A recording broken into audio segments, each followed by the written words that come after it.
Welcome everyone. First thing I would like to introduce Doug Kinsella and myself, Matt Bjorum.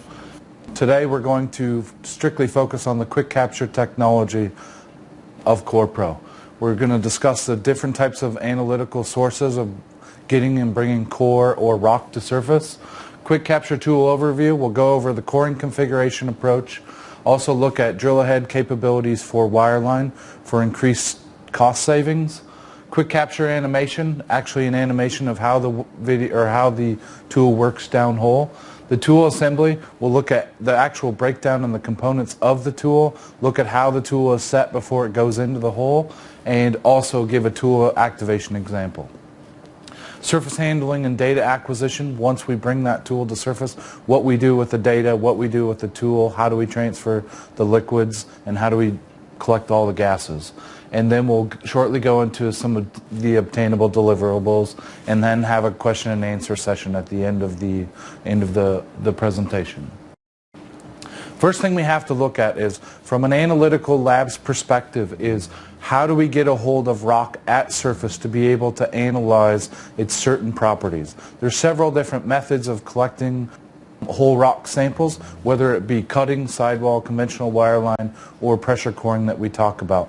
The importance of what we want to look at is the actual physical material that we collect from core, and also how fast we're able to bring it from downhole up to surface. So if you think of it from a spectrum, you look at drill cuttings. Drill cuttings are a continuous effort as we're in the drilling and coring process. You can collect those. You have very fine, potentially fine-grained material to do analysis on. As we start moving up the spectrum, we can look at sidewall cores, actually going in and taking percussion or rotary sidewall cores. If you think of the surface area of a rotary sidewall or a percussion sidewall core, it's very small. The amount of analysis that you can do on those cores is limited to the actual surface area. We move into larger material, conventional and wireline applications. Conventional applications, you're able to take large core sizes. As we move into wireline coring, that's where the speed and the quickness of how you can get the core to surface comes into play. Wireline core, you're able to take similar diameter cores, bring it to surface in a fast manner. What you have to think about as we move into pressure coring, in the other options between wireline and conventional coring, as we're physically tripping out of the hole, we're losing any of the in situ properties from the core, all of the liquid and all of the gas. Pressure coring or QuickCapture coring, as we're going to discuss today, takes out any of those variances. So 2 or 3 years ago, we set out to design a better mousetrap. We know from the last 3 or 4 decades, pressure coring has been in the industry. It's had reliability issues. It's had small diameter core, which in essence, when we got to the lab, had a difficult time to do any type of analysis on it. So we really tried to take a step back and look at how pressure coring worked, what it delivered to the client, and how we could change it to make it more repeatable. One of the things, the main problems, if pressure core worked, it came to surface. And we had to take that core and bleed it down to eventually to an atmospheric pressure. So we bring a core to surface. We had to design a set of tools that were extremely robust that could handle maybe 10,000 psi of pressure. In doing that, we ended up cutting a small core, inch and a half diameter.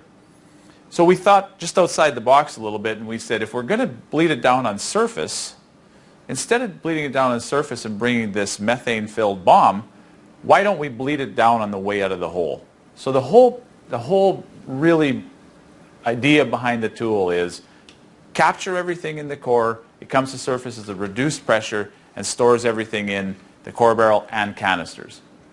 What does that do for us? Well, obviously we get to keep everything that come out of the core, so we get to capture all the expelled gases and fluids.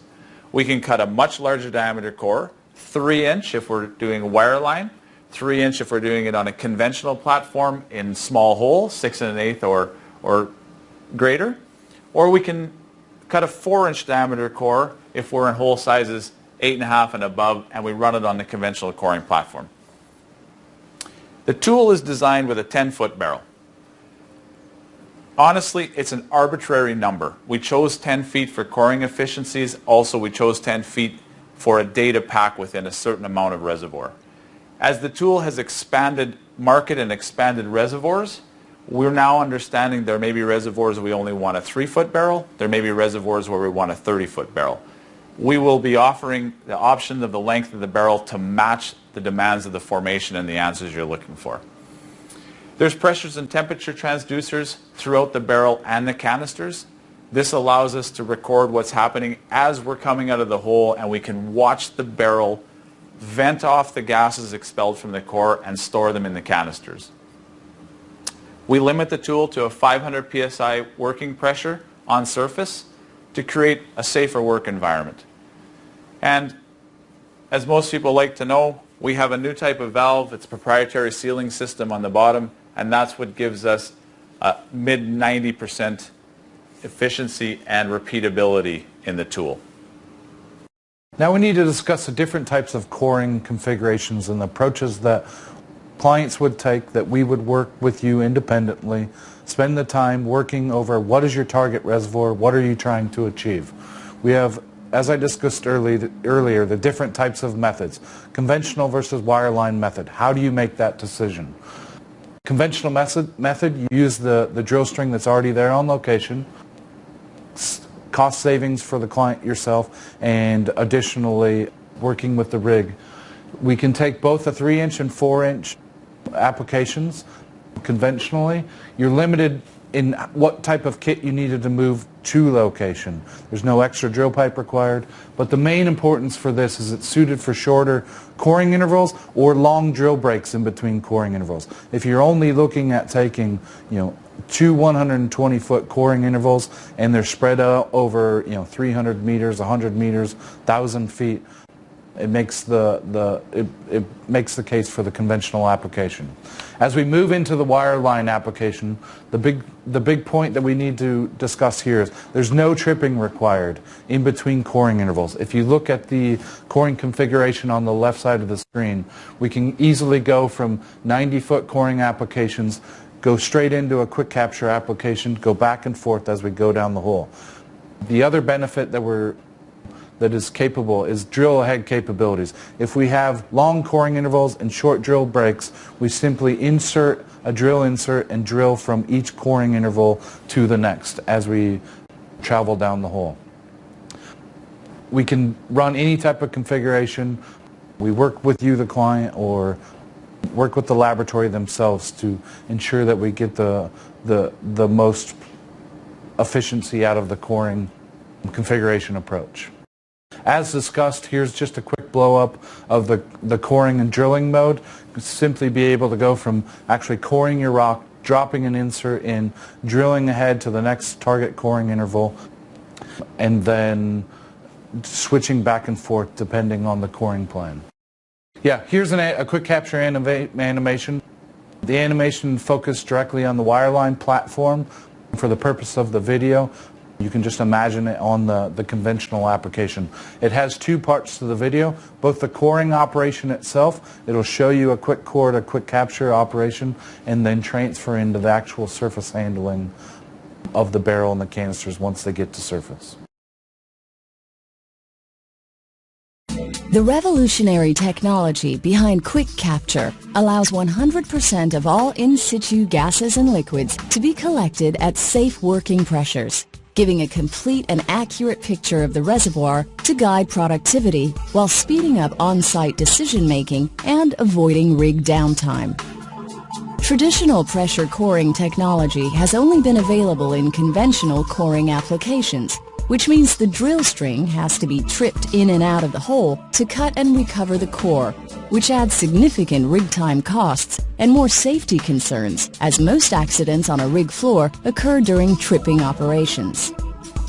With the introduction of CorePro's revolutionary technology, QuickCapture, all coring operations can be operated by wireline, and the tool has been developed to run on CorePro's QuickCore wireline platform. The well is conventionally drilled until core point is reached. The drill string is then pulled and the wireline coring tools are tripped in the hole and the inner barrel assembly is pumped into place. Coring of the target section then commences with continuous core runs of 3-inch 76 millimeters up to 120 feet 36 meters in length. Once coring is underway, the core is stored safely and securely in the inner barrel of the coring assembly. Once the barrel is filled, the inner barrel assembly can be extracted from the core barrel via wireline. Once the QuickCapture coring interval has been identified, the pressure coring assembly is pumped into place using the same wireline platform without having to trip tools out of the hole. The QuickCapture outer assembly consists of the same swivel assembly, outer barrel, and core bit. The inner assembly consists of gas storage canisters meant to collect any expelled gas or fluids during the trip out of the hole. The telescoping sleeve is used to collect the core. Pressure and temperature transducers are to monitor coring operations and the trip out of the hole. All of the core and associated gases and fluids in the tool are sealed by a valve. Coring then commences collecting up to 10 feet, 3 meters.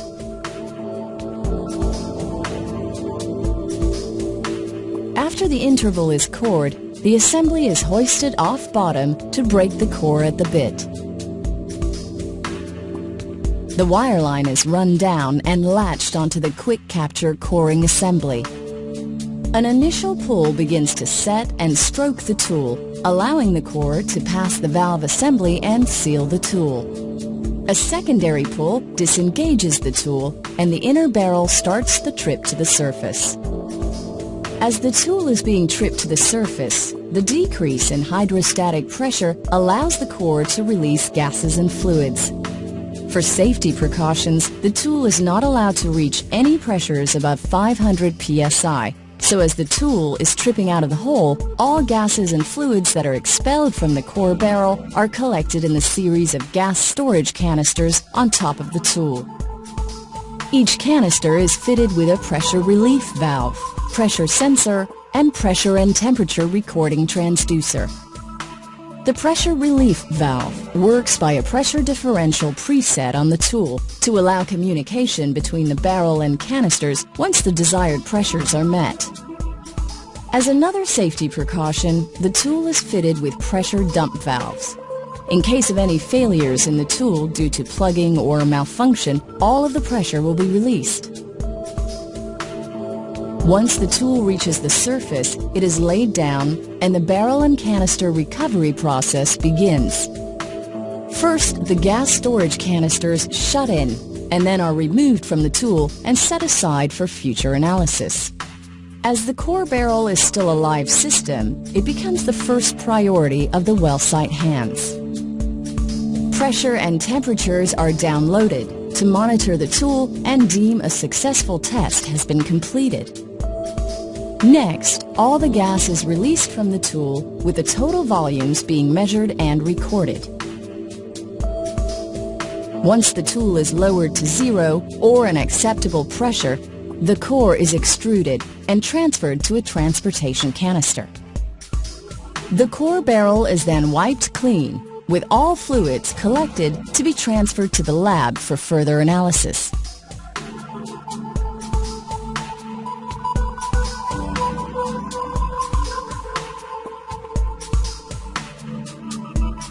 Lastly, the gas storage canister recovery takes place. Pressure and temperatures are downloaded to monitor the tool, and total gas volumes are measured.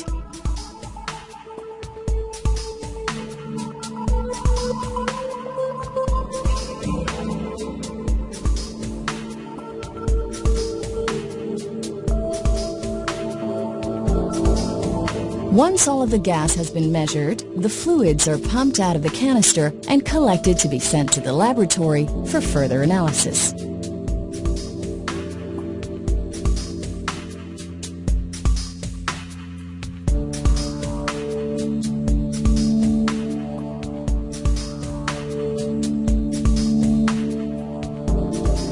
QuickCapture, the world's largest coring provider.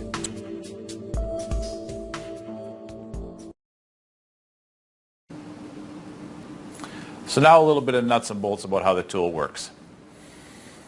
We have a simulation here. This is the barrel turned sideways.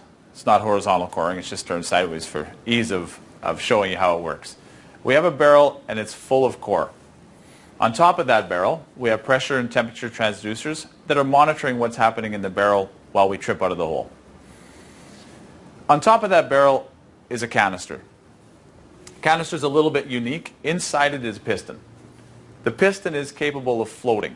On one side of the piston it sees reservoir pressure, or not reservoir pressure, it sees hydrostatic fluid column pressure. It's very, very important. This is what's going to monitor the pressure of what's happening inside the system. So on this side of the piston we always see fluid column pressure as we come to the top of the hole, get closer to the surface. The amount of pressure we have, it's just like water getting shallower, less pressure on the back side of the tool, it's easier for the piston to move. On the way out of the hole, the inside of this barrel wants to maintain downhole pressure. If we're in a wellbore that's say 10,000 feet deep, we have a roughly 5,000 psi as we're sitting on bottom. We cut the core, we activate the tool and close the valve. As we start to come to surface, that pressure on the outside of the barrel is getting less and less and less. We will reach a point where the core wants to evolve and let go of some of its gases or its liquids. When that happens, the volume inside the barrel wants to grow. Gas wants to, it's very small, it wants to get bigger, so it wants to expand in volume. When that happens, we will create a pressure differential inside the barrel. The pressure inside the barrel is going to grow, the pressure on the outside of the barrel is going to decrease because we're getting closer to surface. The water is getting shallower. When that happens, the pressure relief valve in the top of the tool opens. When it opens, we push liquid and gas up into the canister. This event is repeated over and over and over as we get shallower out of the hole. First we fill one canister, then we fill the next canister, the next subsequent canister after. We have a lot of questions about why a pressure relief valve. Why do we need it? We use a pressure relief valve as a tattletale, as just a way to make sure that the tool is functioning properly. If we left the top of the tool open, the instant it started to evolve gas, it would start to migrate into the canister. But if the valve leaked, it could migrate the other way, and we would never really see. By installing a pressure relief valve, we actually create a pressure inside the chamber. If that pressure on the plots, when we get to surface, was declining, we would know the valve was leaking. So it's a way for us to communicate to the customer that, listen, we know the chamber was sealed. We can see it build to 250 psi greater than the pressure on the outside of the barrel. And then we can see the valve open. Now when the valve at the top opens, the pressure relief valve opens, we can see it dumping into the canister. So it's just a self-check that the tool is working properly. Otherwise we would sit in front of the client with our plots and there would always be some questions. Did the valve leak? This is our way of saying no, and here's how we can prove that it didn't. The tool is set up in the shop in a standard configuration. The reason I use the word standard is because there's not a standard reservoir that we are using the tool in. Reservoirs are different all over the world. We start with a basis. We put a 250 psi relief valve in the top of the tool, a 50 in the top of the next canister, 50 in the top of the next canister, and then we put a 500 on top of the last canister. And this is our fail-safe. This is our parachute. If we ran our calculations wrong, we could get to a point where we filled the whole system with so much gas that we could have a dangerous situation on our hands. So we give everything a place to escape if we ever made a miscalculation or if we hit an incredibly sweet spot in the reservoir that was full of more gas than we anticipated. One of the important things here is this is just a standard setting. If your reservoir calls for something different, if the lab wants to do something different, the entire system is adjustable. We can go from one canister or we could go up to 7 canisters. Average application we find as we're doing this tool around the world is 2 to 3 canisters that we need. There's pressure relief valves all along the way, should the tool plug in any certain port, each one can be vented for safety, and we don't overpressurize anything in the system. There's a little bit of confusion often in the tool, so we put this slide together just to walk through how things happen. We cut the core, and we fill the barrel full of core, and we close the valve. On the way out of the hole, we're building pressure inside this barrel. When the barrel gets to 250 psi greater than the pressure on the outside of the barrel, the valve opens, and we start to fill the first canister. As the canister fills, the piston that I showed you earlier in the slide moves all the way to the end, and it becomes a solid volume that now is going to increase in pressure. When that increase in pressure happens, eventually we have to crack this valve and start to fill the second canister. Pressure relief valves work in an odd way though. They sense the difference in pressure from one side of them to the other. So as you can see, we only needed 250 psi in the barrel to make it open and fill the first canister, but now as we get 50 psi in the first canister, we actually have to have 300 to open. So it's a little bit of a populating effect. As we go to the next canister, you can see the trend of what's happening. So this one now becomes 50 psi, we need 100. Where all this pressure comes from is you have to think about if this event is happening at, say, 3,000 psi coming out of the hole, our volume of gas is still extremely compressed. It's like a balloon on the bottom of the pool is small, but when you bring it to the top of the pool, it's growing 2 or 3 times in volume. So as we're coming out of the hole, we have to do something with that gas that's growing. As we go up through the canisters, each canister needs to increase in pressure as well. So eventually we get down here to 350 psi in the barrel.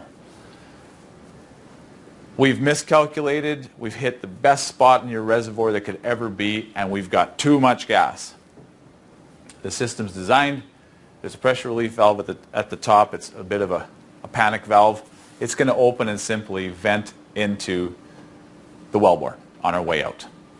Yes, we lose some data, but at some point in time, safety is more important than the data.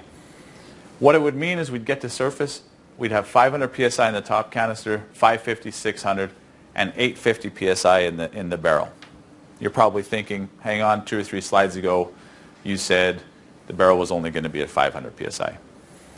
These are simply knockdown pressures. The barrel can handle 1,000 psi working pressure. We've had wells where we've increased the pressure to run it at 1,000 psi. This is just really to show you that the tool is safe even if we ever had more gas than we thought we would have, because it's somewhat of an unknown. My favorite part. These are pressure plots. This is what we're going to give you at the end of the well. We cut your core, we start to come out of the hole, and there's a whole series of lines that need to be paid attention to, but we've basically boiled this down to 3 that are important. Red line on the bottom is temperature. Temperature greatly affects pressure. Drop temperature, pressure drops. The reason it's important is because often you could think possibly the valve's leaking. The pressure's going down. But if you look, maybe we've had a 10-degree drop in pressure, and 10-degree drop in temperature, and then the pressure just is going away. What this is an example of is we've wirelined a core. We've cut the core, getting ready, wire lines attached, we've activated the tool, and now we're coming out of the hole. Blue line is what's happening inside the core barrel. Pink line is what's happening inside the canister, and until we completely populate that first canister, this pink line represents mud column pressure. Flat spots. So pink line is going down with pressure, bottom is time. That's just simply us tripping out of the hole on a wire line. The flat spots are when we stop in the wellbore and we give the wire line a chance to loosen or untorque. It's just something we have to do with a wire line so it doesn't hurt the wire line. What we do with that time, though, is we use that time to determine if our tool is leaking. So it's another proof positive test for a customer to understand that the tool is not leaking. While the lines are together, it just means that the core hasn't given off any gases at that point. So at some point as we come out of the hole, we're going to reach I guess a less enough degree of pressure on the core. It wants to evolve its gases and liquids out of it. So this isn't happening yet. We sit here, everything is still in static pressure. And then there's a point where we stop and we can see the blue line starts to separate from the pink line. What this is telling us is the core is now starting to evolve liquids and gases off the rock. You can see the pink line is essentially flat. It's just sitting there measuring static pressure in the wellbore. It's at the same spot, but yet the blue line is starting to diverge and build pressure. We continue to trip out of the hole, so you can see the static column pressure declining, but the pressure in the barrel has a mind of its own. Pressure continues to grow, and all of a sudden we're going to hit this magical 250 psi mark where pressure inside the barrel is greater than the pressure outside the barrel. And you can see, oh, there's a pressure decrease in the barrel. What this line is the pressure relief valve opening and pushing fluid and gas into the canister. Now we see it goes flat again. This is something that we've deemed the staircase effect. When it goes flat, that's all the time it takes for the barrel to increase and go the 250 psi differential again. We drop, we build, we drop, we build. These lines, the longer the tread of the stair is how slow the core is evolving gas. If the gas is just slowly leaching out, it takes quite a bit of time to bring the barrel up to 250 psi differential again. If it happens almost immediately, that's a sign of how fast the core is giving off the liquids and the gases. So you can see here as it's just starting, it's taking a little bit of time. The next steps though, it's very rapid. We're building that pressure in the barrel very quickly. The longer vertical lines, that's what we believe to be a sign of whether we're pushing all fluid, all gas, or a mixture. So if you're pushing fluid out of something, if you were to let the air out of your tire, it takes quite a while to take any volume of air out. If you're pushing liquid out, you can advance a small amount of liquid and it decreases the pressure incredibly quickly. So a long line like this would suggest we're pushing a lot of gas out. A very short line like this would show us that we're probably pushing with the gas, we're forcing a bunch of volume of liquid out as well. So it's the duration that pressure relief valve is staying open. We continue. It's a staircase effect or a sawtooth effect. It's just the tool building and dumping as we go. Now we're on surface. Seems like things start to slow down. Are we not building as much gas anymore? This is where we have to pay attention to what's happening to our temperature. This well was done in a very cold environment, and now we're out of the mud column and out into that harsh cold environment. So things start to flatten off, but we're losing pressure, we're losing temperature very quickly. We're going to go into the next portion of this plot. I'm going to have Matt explain it a couple of slides from here. Where Doug left off, we have the barrel on surface. What happens to it at that point? The first thing that we need to do is download the pressure and temperatures to get an idea of how the core behaved as it tripped out of the hole. Lay the barrel down on surface. We'll simply hook into the gauges that we have. We will download the pressure and temperatures, monitor those gases and liquid evolution, and also monitor the behavior of the barrel. The barrel is still a live system. If it's extremely gassy and it's still building pressure, we want to be able to look at it to ensure that once we transfer it to the laboratory, it's in a safe manner. We start by downloading all the pressure and temperature data, and then we go into the core barrel and recovery process. We're working with all the major laboratories around the world at this point, learning them on the specifics to the tool, working with them to develop different handling procedures in the transfer process. There's there's several points, I guess, to what we do with the data acquisition process. We bring it to the laboratory. Normally the pressure and temperatures are measured and recorded. We take all of the gas out of the barrel at first. We either start by measuring all that gas using empirical methods, getting a hold of the actual gas content numbers in the barrel itself. Portions of those are actually collected for gas composition and isotope measurements to be done by the laboratory at a further point. And then at the end, once the core is extruded, we collect all of the fluids associated with the sample. As Doug showed you the beginning portions as we trip out of the hole, the barrel actually reaches surface and we're able to record the pressure and temperature during the whole acquisition process as well. We have the staircase effect still going on. If you think of the core as a live system, once we bring it to surface, the safest place for that barrel is to be hooked up to the canisters themselves. The activation process that it's doing downhole can be mimicked once it's actually sitting on surface as well. So if it needs to continue to build pressure and relieve pressure into canisters, we physically just let the core do its own expulsion process. Once we bring it to surface, we start to monitor. You'll see several events as we go down. Each one of these events can be recorded and timed to ensure that as the laboratory is working on the barrel itself, how do we timestamp that back to what was actually happening in the barrel? You'll see several pressure decreases. You'll see the barrel actually makes it to surface. We start monitoring the pressure. You'll see pressure increases going on. You can see that it's still activating with the canister down here below. At some point, the core is deemed safe to move it to the laboratory. The laboratory will start out by bleeding all of the gas off, collecting and recording that gas. If we're doing any type of transfers of gas or liquid, we'll see large pressure decreases where you would bring an evacuated cylinder. In the case of this project, bring an evacuated cylinder, hook it up to the barrel itself, open the barrel, evacuate all of the gas, and you get large pressure decreases. As you can see, we did a large pressure decrease right here. The core itself is still an active and live system. It starts to build pressure. At that point, we hook another evacuated bottle to it, do another large pressure decrease, and follow it all the way out.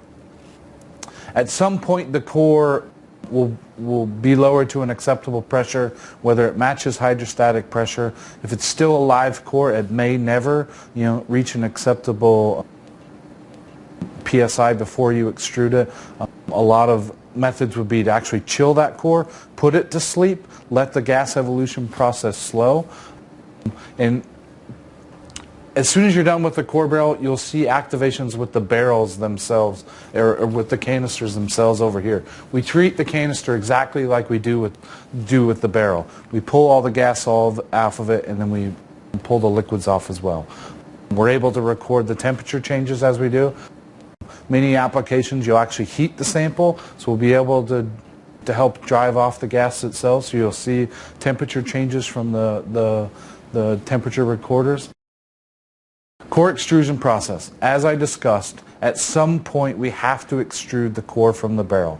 That core needs to be transferred to something acceptable to transfer from the well site itself back to the laboratory.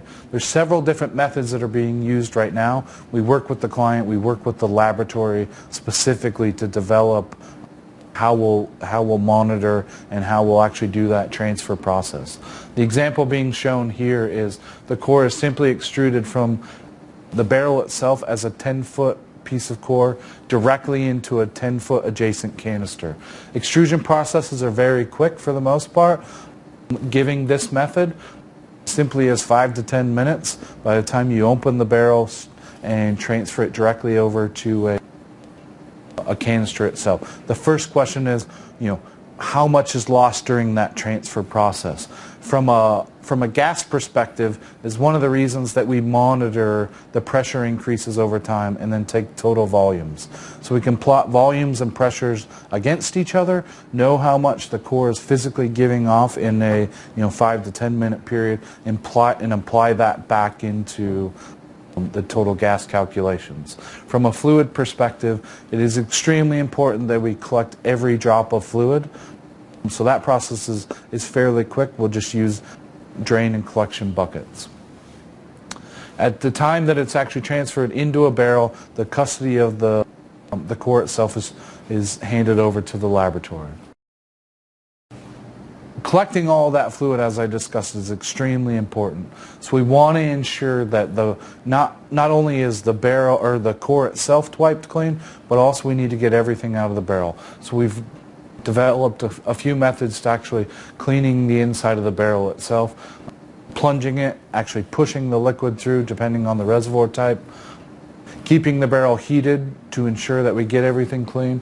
Everything's collected into some type of collection. All of it's labeled, measured, weighed there on location, and then transferred to the laboratory for fluid analysis. Canister recovery is almost no different than the barrel itself. We originally set the canisters aside. Canisters are then transferred back to the laboratory. Once it's steamed, that all the gases and liquids will be pulled off. As you would have seen in the video, you can see how the piston both builds or moves as it builds pressure.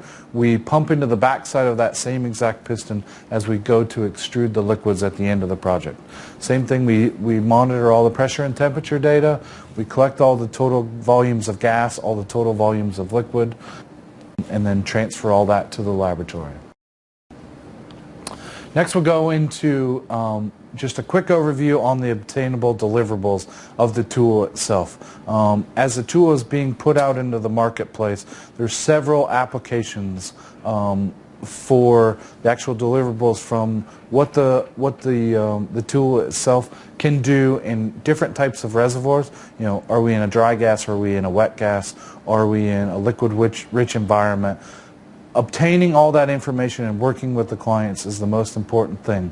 So we can help design and develop the tool, the coring configuration approaches to reach these certain types of deliverables.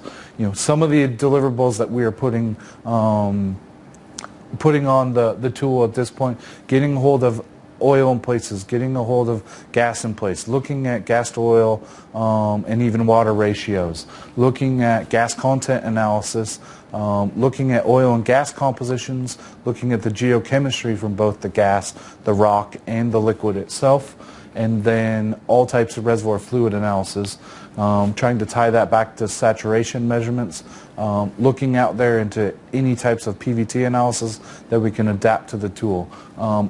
I've placed the etc. at the bottom as the tool is new to the industry, and we're changing and working in different plays all over the world. We're hoping the list will go on and on and on. So that's the presentation. Probably just opening the floor now to anybody who has any questions. I have a couple of questions. Sure. So, once you get the tool back to surface, you have the core inside the assembly, the QuickCapture assembly. Is it best to leave it there, or do you transfer that outside of the QuickCapture canisters? Yes. The example specifically that we had on up in the graph showed a very short time period from when the core reached surface till we transferred it. In that example specifically, the core was able to evolve gas quickly. We deemed it safe to do the transfer. In other cases that we've found, that duration is a lot longer, upwards of 3 to 4 days, where we bring the tool to surface, we lay it down, the lab keeps monitoring it. The importance is we want to be able to develop a trend of how fast the gas is evolving. So once that transfer process happens, we can predict if the fact that there was potential gas that was lost. If we use a cooling method and physically put the core to sleep, we can actually put a vacuum on the core. So during that 10-minute process, we know specifically that the core didn't move anything or lose any gas from the time that it was extruded from the barrel and placed into a canister itself. So we use the gas evolution trend versus time trend. So you're answering my other question of how much gas evolves as you're transferring. Yep. So how many canisters do you run? Yeah. How do you know? Well, there's a few simple calculations. It depends on the porosity of the reservoir, depends on the volume of rock we're going to cut, it depends on the pressure of the reservoir or the depth of the well. We have a spreadsheet. We work with the client, we work with the lab. We put all the data into the spreadsheet, and it basically gives us, we need to have this much volume to absorb all the gas or liquids that are going to come off the core. So we then take that number and we put a safety factor of 2 on it, and that's how we calculate how many canisters we run. So what can, you never job. talked much about the valve. What can cause that to leak or fail? Okay, it's downhole environment. One of the things we have to do is we cut a core, and the core is at the bottom of the bit. The valve is a distance up from the bottom of the bit. So one of the hurdles that we have is we have to actually physically pick the core up and pass it by the valve. This can sometimes cause a problem if the core is, if we have too much filter cake built on the core, we slip over the core instead of actually picking the core up so we can close the valve. That's one potential problem. We can tell you out of over 60 runs, it's happened to us once. Another problem, even though the valve is secured and kept behind steel for the entire time we're coring, there are certain mud systems, there are certain applications, say, be it an unconsolidated reservoir, there could be potential for the valve to sit on debris when it closes, and it could not fully close. Again, we have not seen that. It's just something that we are aware could happen. All right.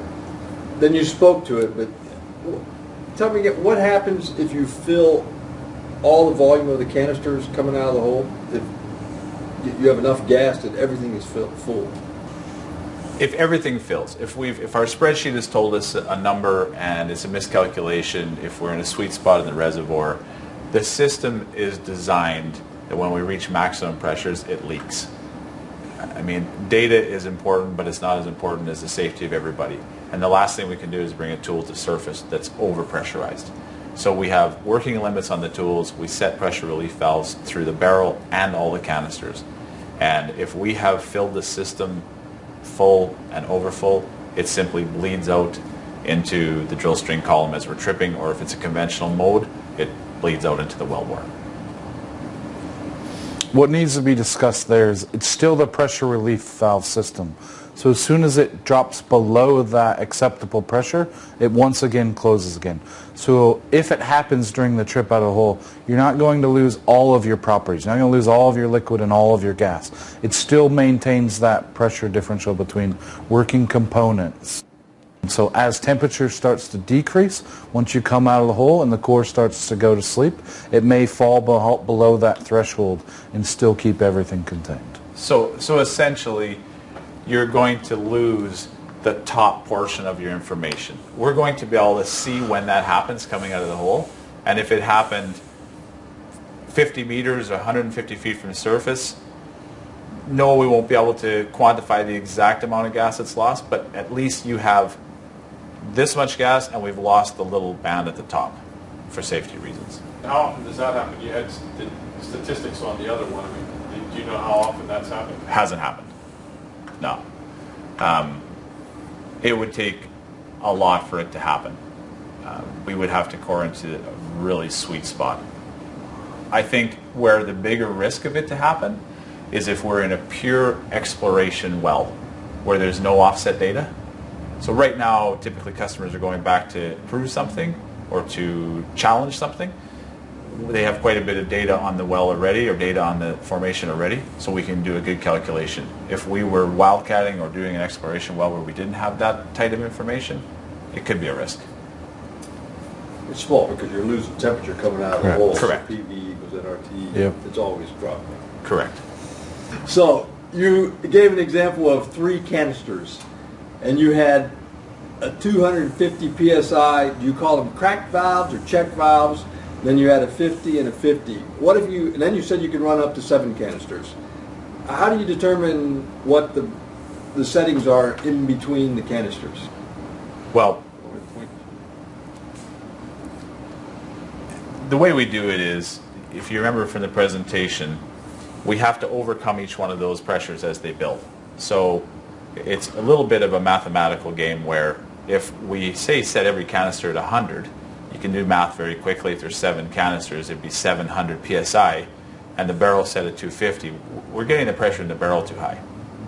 So the pressure relief valves are good to about 25, plus minus 25 psi. So What we would do is if we were going to run several of the canisters, we back down the pressure off the pressure relief valves. So we go 250, then plus 25 is 275, another 25 is 300. We just decrease the amount of pressure between each canister we run.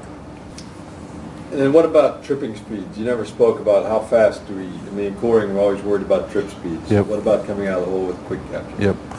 Based on the several runs that we've done so far for different clients, each client, each laboratory has their own types of methods as well.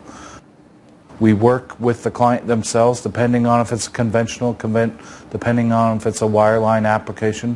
One of the recent wireline applications that we did where you think that they would want to trip the barrel to surface as fast as we can, it simply wasn't the case. They spent 12 to 14 hours still slow tripping. The purpose behind the slow trip in this application was to actually try and monitor the pressure and temperature as we moved it out of the hole, seeing how the transducers were acting, how the tool from the barrel itself to each of the pressure steps to the canisters was going. So from our standpoint specifically, we work with the client, we work with the laboratory on the preferred method depending on the formation that we're in. You know, hard or soft, hard rock, soft rock. There's a worry out there. We take a piece of core, it's going to evolve something out of it, gas or liquid. It's the elusive bubble point. And there's a concern that if we're traveling at 50 meters a minute, that's relatively 75 psi differential drop a minute in a normal mud system. There's a worry that as we're moving that fast that we could actually go right past the sort of exact spot where it starts to evolve, and that by the time our monitors, our pressure transducers and temp transducers pick everything up, we could be quite a distance uphole already that would give a false indication of when those two lines you saw in the graph start to diverge. Some of the clients want to slow the process down so see if they can get a tighter look at when those two lines start to diverge. And it gives them an idea of when the gas and liquids start to evolve out of that rock. So that's why it's incredibly dependent on what the customer wants to see out of the tool.